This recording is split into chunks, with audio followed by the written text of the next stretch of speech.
Très heureux de vous compter parmi nos téléspectateurs. Madame, Monsieur, bienvenue au journal télévisé. En République démocratique du Congo, l'opération par la neuronavigation a réussi à sauver la vie d'un patient avec une balle logée dans le crâne. L'opération a été effectuée par des spécialistes. Après 3 plans d'action contre la traite, l'exploitation et le travail des enfants, la Côte d'Ivoire et principalement le CNS repartent encore plus fort en guerre contre le phénomène. L'Afrique numérique prend le rendez-vous avec son avenir. Les 3 et 4 juin 2025, l'île Boulé accueille la 5e édition de l'African Digital Week. Et le ministère de l'Environnement, du Développement durable et de la Transition écologique a lancé une campagne de sensibilisation à l'université Nangui-Abrogwa. On en saura plus dans ce journal. Nous débutons ce journal en nous rendant à Kinshasa, qui a accueilli du 29 au 30 mai dernier la 31e conférence de l'Organisation mondiale de douane pour l'Afrique occidentale et centrale sous le thème « Pour une douane qui concrétise ses engagements en matière d'efficacité, de sécurité et de prospérité ». Une importante réunion assortie de recommandations qui vont renforcer l'efficacité des douanes des 24 pays membres de cette organisation incontournable, surtout dans le contexte de la zone de libre-échange continentale, la ZLECAf. Un reportage de Jacques Amboka et de Freddy Lumbala.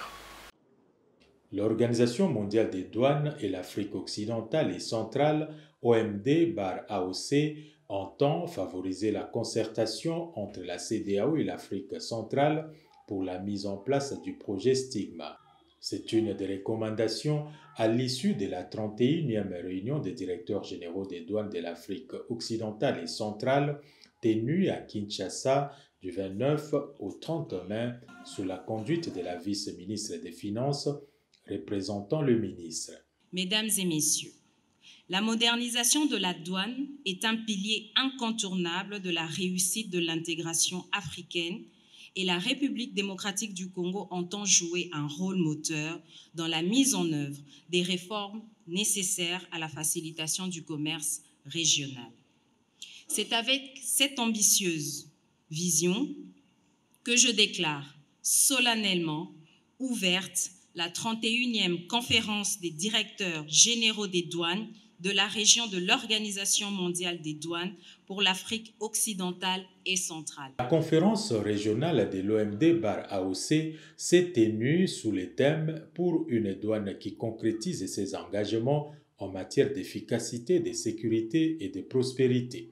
Le directeur général de la DGDA de la République démocratique du Congo a souligné que l'efficacité réside dans l'optimisation des procédures douanières dans un environnement numérique en mutation permanente qui demande un équilibre entre les exigences de contrôle, de surveillance et la facilitation des échanges avant de mentionner la vision panafricaniste du chef de l'État, Félix Tshisekedi.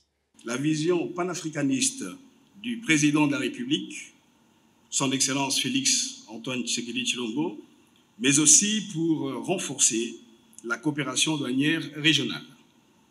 De surcroît, il offre un cadre favorable à l'essor du partenariat entre le secteur public et privé dans la dynamique de la facilitation des échanges interrégionaux.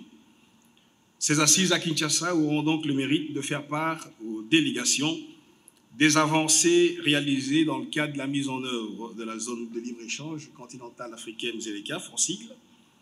Elles permettront aussi de partager sur les réformes opérées en matière d'échange de données informatiques. Les responsables des douanes des pays membres ont discuté notamment des questions budgétaires et financières, des politiques générales, et sur recommandation du chef de l'État congolais, la conférence s'est penchée sur les questions liées à la zone de libre-échange continentale ZLECAf.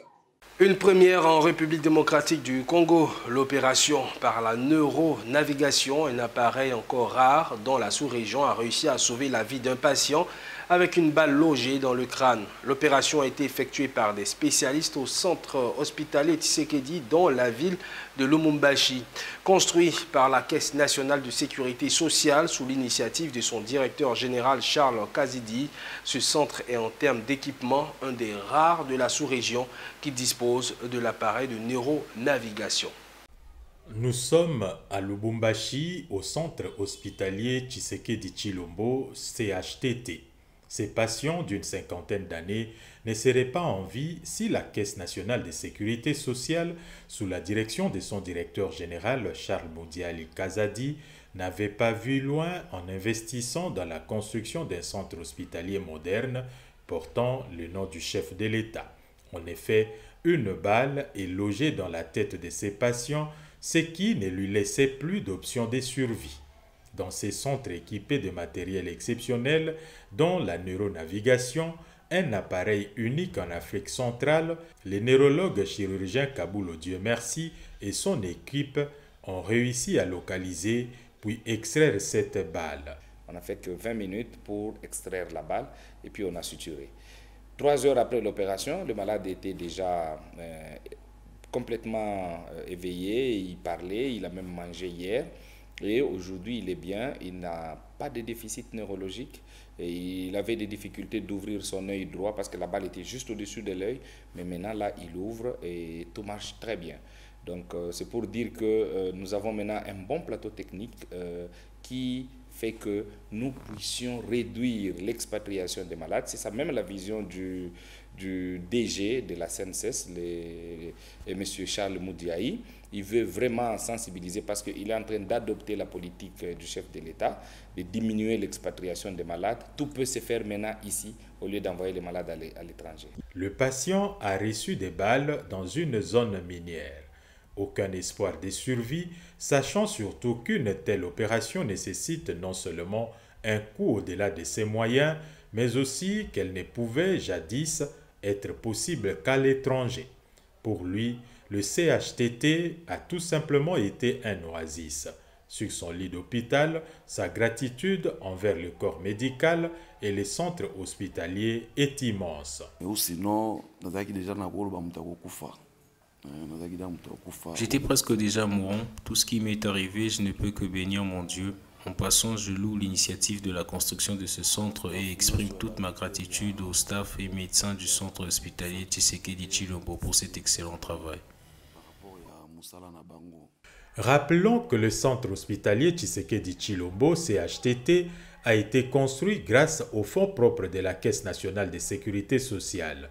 Cette initiative, portée par son directeur général, M. Charles Moudiaï Kazadi, met en pratique la vision du chef de l'État, Félix Tshisekedi, qu'il a inauguré le 17 avril 2025. Autre chose à présent, après 3 plans d'action aux impacts jugés positifs dans le cadre de la lutte contre la traite, l'exploitation et le travail des enfants, la Côte d'Ivoire et principalement le CNS repartent encore plus fort en guerre contre le phénomène, avec un nouveau plan d'action 2025-2029. D'un coût global d'un peu plus de 165 milliards de francs CFA, c'est un plan multi-action dont l'objectif principal est de lutter contre les causes profondes du travail des enfants.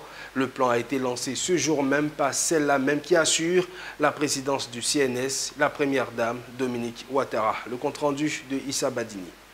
2024-2029, 3 axes: institutionnel, l'éducation et sociale, pour construire 5000 salles de classe, 714 cantines scolaires, des centres d'accueil, payer la cotisation mensuelle de tous les producteurs de café cacao à la couverture maladie universelle, créer et équiper 5 nouvelles brigades de police de lutte contre la traite et le travail des enfants, recruter 230 inspecteurs de travail, installer plus de 2000 comités de protection de l'enfant, pour ne citer que cela.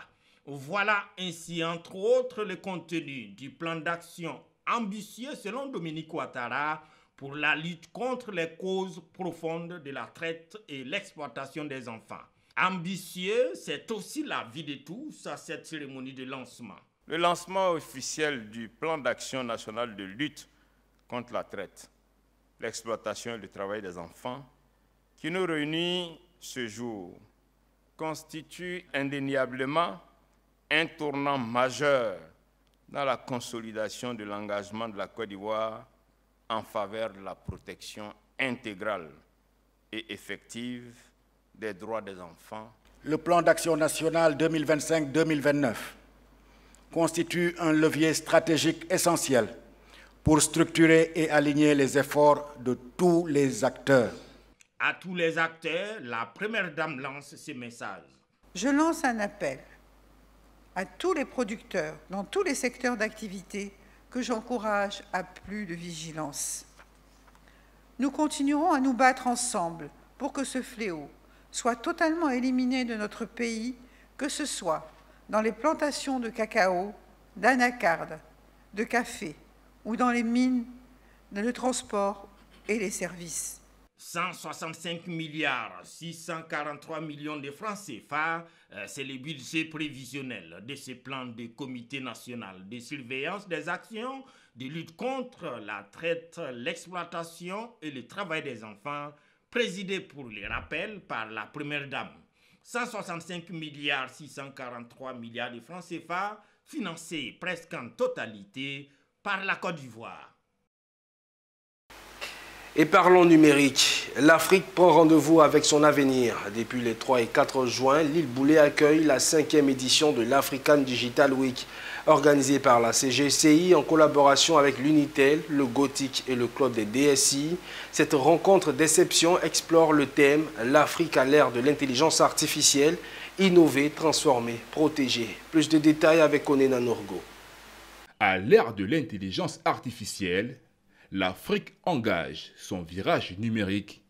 La 5e édition de l'African Digital Week s'est ouverte ce mardi 3 juin 2025 au Boulé Beach Resort sur l'île Boulé. Organisée par la Confédération générale des entreprises de Côte d'Ivoire en partenariat avec Unitel, le Gothic et le Club des DSI, cette rencontre majeure réunit les leaders du numérique autour du thème « L'Afrique à l'ère de l'IA, innover, transformer et protéger ». Voilà, c'est vrai que l'État peut décider, mais l'État ne peut pas exécuter. Voilà, il faut faire appel à des experts, à l'expertise nationale. Et cette expertise, elle existe. Elle existe à travers les entreprises du digital en Côte d'Ivoire. Elle existe à travers des individus. Elle existe, ça va très bien à travers tous ces jeunes gens qui sortent de l'école. Mais il faut arriver à faire un ensemble cohérent, un ensemble inclusif où chacun a sa place. Parce qu'il y a beaucoup à faire. Voilà, l'État seul ne peut pas solutionner tous les problèmes qui sont liés au développement de l'IA en Côte d'Ivoire. L'entreprise du secteur privé ne peut pas elle seule le faire parce que pour le faire, il y a nécessité d'avoir accès à des informations qui sont du domaine régalien. Quand vous prenez le secteur de la santé ou le secteur de l'éducation, pour avoir accès à des données des patients, c'est de la vie privée les uns des autres. C'est vrai que la stratégie nationale de la gouvernance des données répond plus ou moins à la problématique, mais il faut faciliter et favoriser un peu les choses, créer un cadre de collaboration où on pourra avoir accès à ces informations-là pour pouvoir entraîner les modèles d'IA, mais aussi surtout penser dans la même, la même vision que notre administration.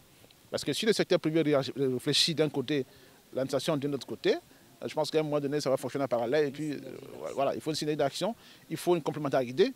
Conscient du potentiel de l'African Digital Week, l'État de Côte d'Ivoire compte bien l'exploiter pour la mise en œuvre de sa stratégie nationale de l'intelligence artificielle, évaluée à environ 3 000 milliards de francs CFA. Responsabilité, innovation et collaboration, ADW 2025 se veut un catalyseur de solutions durables. Exposition en panel, table ronde, mais aussi reconnaissance avec les awards de 30 leaders du numérique. Un moment de célébration pour ceux qui façonnent l'Afrique digitale de demain. Et toujours dans la sphère innovation, la capitale française accueillera du 11 au 14 juin la 9e édition du Vivatech, ce salon européen des startups et de l'innovation. Comme à chaque année, c'est plusieurs milliers d'innovateurs et porteurs de startups qui font le déplacement. Parmi eux, cette édition, une délégation de 20 jeunes entrepreneurs, tout frais payés par l'État de Côte d'Ivoire. Avant leur décollage pour Paris, ils ont reçu les encouragements du gouvernement. Le compte-rendu avec Issa Badini. Les ministres de la promotion, de la jeunesse, de l'insertion professionnelle et du service civique et son collègue de la transition numérique et de la digitalisation venus porter le message du gouvernement, message d'encouragement à la délégation ivoirienne qui s'apprête à décoller pour Paris dans le cadre du Vivatech 2025. Il faut que vous montrez donc, comme je l'ai dit tantôt, que vous êtes les meilleurs. Et j'espère pour moi que cette mission importante qui sera faite donc à partir de la semaine prochaine vous permettra donc de nouer des partenariats avec donc d'autres acteurs dans le monde et surtout que nous revenons en Côte d'Ivoire les bras chargés avec du financement, avec des partenariats, etc. pour vous permettre de grandir. Donc c'est vraiment ces mots d'encouragement que j'ai tenu donc à avoir à votre endroit. L'État est à côté de vous, l'État sera à côté de vous. La Côte d'Ivoire numérique se construit, mais en silence. La Côte d'Ivoire numérique se construit. La Côte d'Ivoire de l'innovation et de la créativité se met petit à petit en place parce que le président de la République a décidé de faire en sorte que nous introduisons, je le répète toujours, les technologies numériques dans tous les secteurs d'activité. Vivatech Paris 2025, c'est une délégation ivoirienne composée de 20 startups allant de la FinTech à la GreenTech. Des chefs d'entreprise qui rassurent qu'ils n'iront pas seulement à Paris pour porter le drapeau ivoirien. Une fois là-bas, nous allons présenter tous les appareils connectés des maisons que nous offrons déjà ici depuis la Côte d'Ivoire, qui sont adaptés à notre réalité. Là-bas, nous allons les présenter. Nous avons des serrures intelligentes, nous avons des portes automatiques, nous avons des ampoules connectées, des ampoules à basse consommation. 20 startups qui, pour cette occasion, ont bénéficié d'une prise en charge complète de l'État. Avec la loi Startup Act adoptée en 2023, la Côte d'Ivoire s'est résolument engagée à promouvoir l'éclosion des startups. Les champions nationaux passent par là, souligne le ministre Khalil Konaté. Mieux, l'État a mis la main à la poche. 1,5 milliard de francs CFA en 2024, 2 milliards cette année au profit du secteur. Vivatech 9e édition, il faut le rappeler, c'est du 11 au 14 juin à Paris, à l'Expo Porte de Versailles. L'actualité, c'est aussi l'environnement. Le mardi 3 juin 2025, le ministère de l'Environnement, du Développement durable et de la Transition écologique a lancé une campagne de sensibilisation à l'université Nangui-Abrogwa, marquant le début des activités de la quinzaine de l'environnement. Cet événement est organisé en prélude à la célébration de la journée de l'environnement qui se tient chaque année pour promouvoir la prise de conscience et l'action en faveur de la protection de notre planète. Nous témoigne Michel Brou. L'université Nangui-Abrogwa a été choisie pour démarrer la quinzaine de l'environnement. En tant qu'institution académique, elle joue un rôle clé dans la formation des jeunes générations qui sont les futurs leaders et acteurs du changement en matière de développement durable. Sensibiliser les universitaires à la gestion des déchets contribue à forger une conscience écologique chez ces jeunes étudiants et démontre la volonté du ministère dans cette lutte. Nous devons déjà nous préparer à nous séparer du plastique. Et nous le pouvons. En 2013, un décret a été pris pour interdire les sachets, je dis bien les sachets plastiques. Pas le plastique, mais les sachets plastiques, avec des tailles et des dimensions bien connues. Ainsi, les pharmacies ont fait leur révolution. Quand vous allez en pharmacie, on ne vous donne plus ces sachets plastiques. Les boulangeries ont fait leur révolution. Mais c'est nous qui n'avons pas encore fait notre révolution. La quinzaine de l'environnement qui se tiendra du 3 au 17 juin vise à encourager la population à travers le pays sur les thématiques variées liées à la préservation de l'écosystème. Les activités programmées incluent les ateliers, des conférences, des expositions, toutes conçues pour encourager la participation citoyenne et sensibiliser sur les enjeux environnementaux cruciaux. Aujourd'hui, nous sommes venus pour inaugurer, n'est-ce pas, les activités de la quinzaine. Nous sommes dans l'enceinte de l'université Nangui-Abrogwa. À travers cette conférence, nous commençons les activités. Demain, 4 juin et le 5 juin, nous serons au Palais de la Culture pour célébrer la Journée mondiale de l'environnement. Nous sommes nous-mêmes une université scientifique mais sciences de l'environnement. Et donc, au cœur de nos préoccupations et au cœur de nos recherches, nous avons vraiment la pollution de façon générale, avec tous les impacts qui vont avec, que ce soit les impacts sanitaires, impacts sur l'écologie, l'agriculture, les sols, l'eau et la santé. La mobilisation de la société civile et des institutions est essentielle pour garantir la préservation de notre écosystème et cette quinzaine de l'environnement est une opportunité pour amorcer ce changement. Ouvrons une parenthèse pour le secteur transport. La coordination du Haut Conseil de l'Union des transporteurs d'Abidjan a récemment animé un point de presse sur une supposée motion de grève lancée par les transporteurs sur toute l'étendue du territoire ivoirien. Aussitôt informé de cette nouvelle diffusée par une page avec des anciennes images inappropriées, l'ensemble des délégués communaux du transport d'Abidjan est monté au créneau.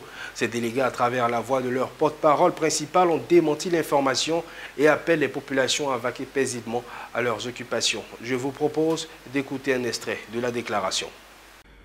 Vous savez que nous sommes dans une année électorale très sensible. Pour que quelqu'un décrète une grève sans tête ni queue, il était évident et concevable que ça soit prise par l'ensemble des transporteurs. À ce moment, on aurait pu comprendre. Vu tout ce que l'État fait pour l'instant, pour la sécurité de la nation,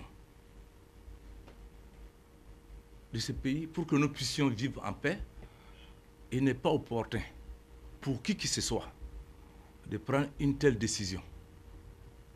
Car tout être humain vivant en Côte d'Ivoire doit comprendre que le gouvernement fait un effort pour le bien-être et pour que la vie puisse se dérouler à un bon escient. Nous sommes surpris. Moi et mes collègues du district d'Abidjan sont totalement surpris d'une telle décision émanant d'un groupe de chauffeurs ou de transporteurs. Ce sera inadmissible d'accepter ce genre de forfait dans un pays comme la Côte d'Ivoire aujourd'hui. Et le moment, il est très malvenu. Nous sommes aujourd'hui dans un pays qui a déjà d'autres préoccupations pour la quiétude des Ivoiriens, vu les élections qui sont proches. Est-ce que c'est le bon moment de faire une grève? Je ne crois pas. Je voudrais vous rassurer, vous, la presse, de donner l'information à la population ivoirienne, tout particulièrement la population du district d'Abidjan, pour dire qu'il n'y a aucune grève qui tient à ce moment, qui n'est en projet en ce moment en Côte d'Ivoire. Nous le disons sincèrement parce que c'est nous, notre rôle. Le directeur général de la Loterie nationale de Côte d'Ivoire, l'ONACI, a procédé ce mardi au studio de la LONASI, dans la commune de Marcory, à la remise du prix du concours Challenge Social Fondation LONASI 2024. Avec son reportage portant sur une école d'Atekoubé où les enfants ont les pieds dans l'eau, Germain Gabo, journaliste à Fraternité Matin, remporte le premier prix. Le concours Challenge Social Fondation LONASI vise à encourager les journalistes à traiter des sujets pouvant apporter des changements positifs dans le quotidien des populations. Le témoignage de Pierre Tebeu. Ils ont osé, ils ont réussi et ils ont été récompensés ce mardi 3 juin 2025. Germain Gabo, journaliste au quotidien Fraternité Matin, remporte le prix du concours Challenge Social Fondation LONASI 7e édition. Avec son reportage portant sur une école de la commune d'Atekoubé où les enfants ont les pieds dans l'eau, Germain Gabo remporte le prix Challenge Social Fondation LONASI de 2 millions de francs CFA. Un prix qui sanctionne la qualité du reportage produit par ce journaliste de Fraternité Matin. Je pense que si ce prix n'existait pas, il fallait l'inventer. Parce que c'est vraiment un prix qui permet, avec le reportage qu'on a vu, qui permet vraiment de redonner espoir à plusieurs personnes, surtout au plan social, qui ont des difficultés. Et donc ce prix a une grande valeur, il est vraiment important et j'encourage tous les journalistes à participer, à mettre toujours au devant de la scène, à montrer les défis sociaux qu'il y a pour que la Fondation LONASI s'en saisisse. Quant à Faustin Eouman, également de Fraternité Matin, il remporte le deuxième prix d'un montant de 750 000 francs CFA avec son reportage intitulé « Aide aux seigneurs démunis, abandonnés, stigmatisés, ces petits dieux de Ouélé au chevet des vieux malheureux ». Il espère un soutien de la LONASI à ses seniors. Le but de mon reportage, c'était de regarder en fait cette couche vulnérable de la population en leur construisant, pourquoi pas, une maison de retraite. Et donc j'espère que ce reportage, bien que je ne sois pas le grand lauréat, mais pourra toucher le cœur de la Fondation ou d'autres partenaires pour qu'on regarde en fait cette couche vulnérable de la population que représentent les vieilles personnes. Pour ce qui est du 3e prix d'un montant de 500 000 francs CFA, il est revenu à Bassolé Simon Benjamin de l'agence ivoirienne de presse. Tous ces prix visent à promouvoir les œuvres sociales de la LONASI et à mettre en avant le journalisme social. Le challenge que nous venons de primer là a porté sur quelques reportages des journalistes. Et ces reportages-là, surtout leur importance, c'est de toucher certains problèmes de société. Des problèmes de société que nous reprenons à notre compte, que le challenge social reprend à son compte pour apporter des solutions. La cérémonie a servi d'occasion pour le lancement de la 8e édition du concours Challenge Social Fondation LONASI 2025. Les productions sont attendues. Messieurs et dames les journalistes, à vos plumes et micros, c'est parti. Il est temps pour nous d'avoir les échos du Sahara 2025 et c'est dans l'édition consacrée au Sahara.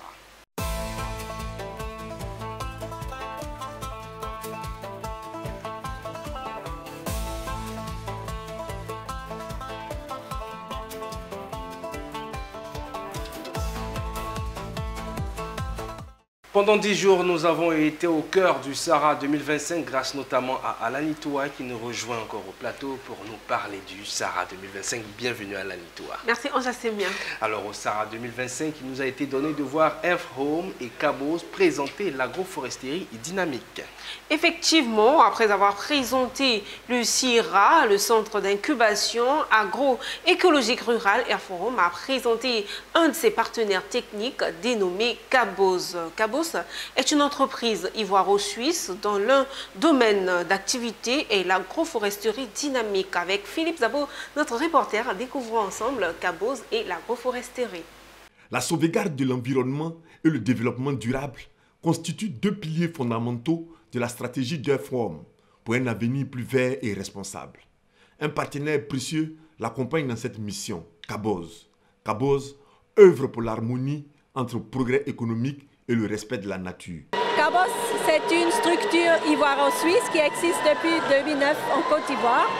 On travaille en étroite collaboration avec le planteur.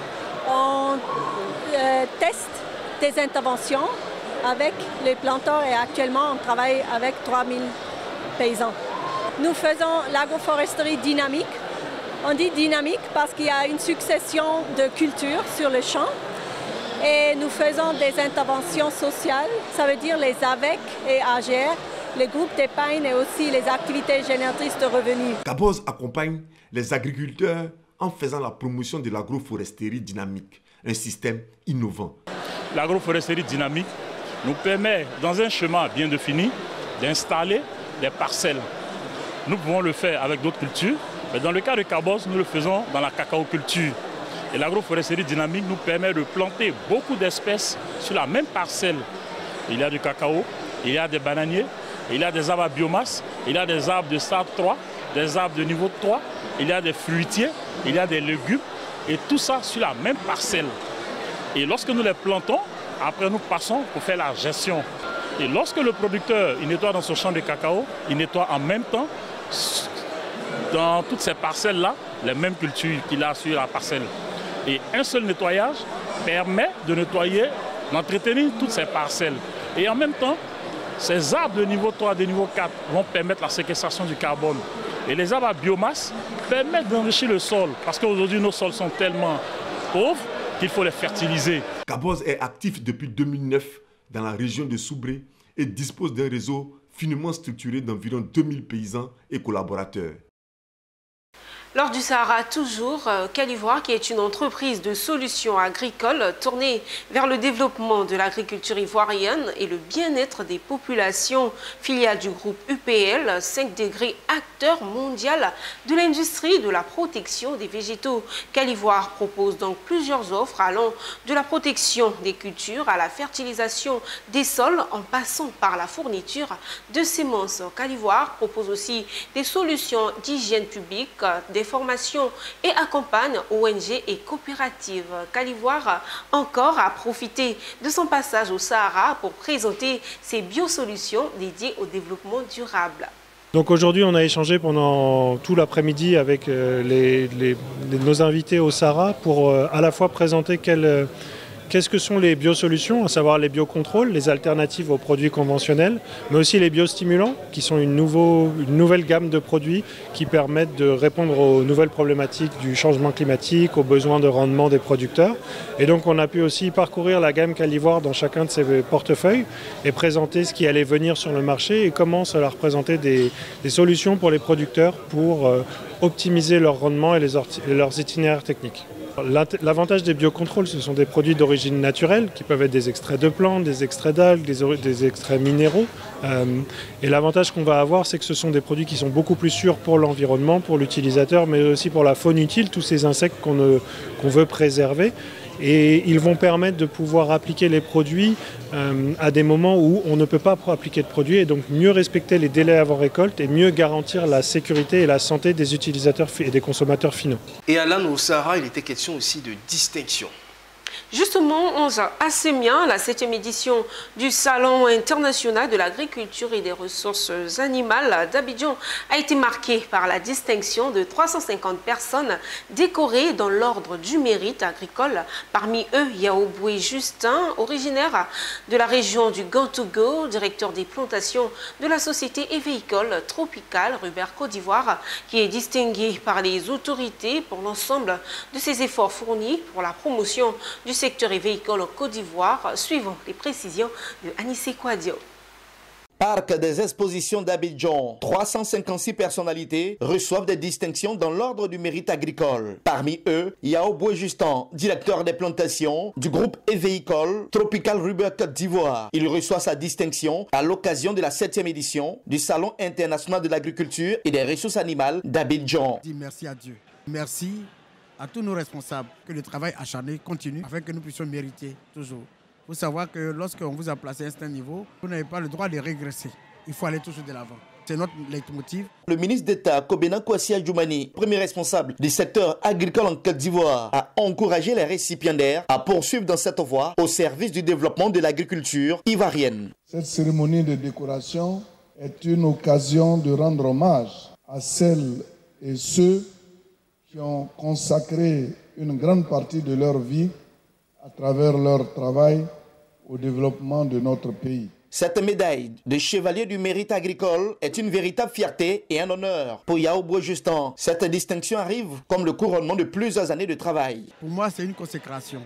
Après 28 ans de travail acharné, je bénéficie de cette reconnaissance. Je dis merci à toutes les autorités qui ont permis que cela soit ainsi. Une véritable fierté pour ses parents, ses proches, ses amis et ses collaborateurs, témoins privilégiés et vivants de ce parcours qui édifie, qui sert de modèle pour les plus jeunes. Vous avez été choisis, c'est parce que le travail que vous faites est bon, vous êtes performant. Vous avez les félicitations de la filière. Mon cher et tendre époux fait partie des récipiendaires. Je ne peux que dire merci à l'État de Côte d'Ivoire qui a enfin reconnu ses mérites. Pour Yaoboué Justin, directeur des plantations du groupe TRCI, cette distinction arrive comme un autre défi à relever qui l'encourage à toujours rester déterminé pour servir la nation, mais également promouvoir le secteur évéicole en Côte d'Ivoire.